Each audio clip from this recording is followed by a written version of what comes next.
Welcome back to Arise News Hour. I'm Charles Anyagolu, and you're watching our extended coverage of the war in Ukraine. Now, China's foreign minister has called for a ceasefire from both sides in Ukraine, but he fell short of criticizing Russia. In remarks carried on the state broadcaster CCTV, Wang Yi did criticize what he called NATO's unrestricted eastward expansion, shifting blame for the war onto Western countries. Wang also repeated China's criticism of sanctions imposed by Western countries on Russia over the invasion. Now, Professor Michele Geraci is the former head of the China section at the Global Policy Institute in London and the current head of China Economic Research at Nottingham University's campus in Ningbo. He joined us from Milan, and I asked him what are China's objectives in this war over Ukraine. China's main objectives are really to have stability in the world, both in terms of geopolitics and in terms of economic relationship. Chinese leaders really worry most about how to increase the welfare and how to push forward the development of the country.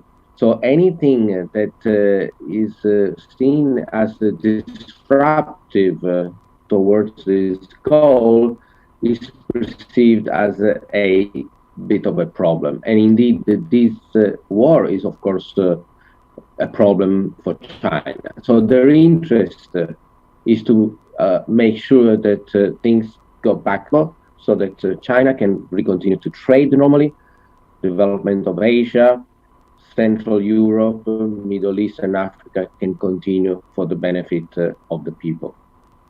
Right, and Russia has reportedly asked for China's help. Do you see China wanting to bail Russia out? If so, what form might that take? It depends. China has denied any request on the side of Russia of military help. I was told by military experts that Russia would not really need any military help. It would have been maybe more of a gesture of friendship. That China, however, can do in other ways, as it is indeed doing, which is to continue to trade, do not put sanctions, continue to have the financial transaction being operated via their alternative system.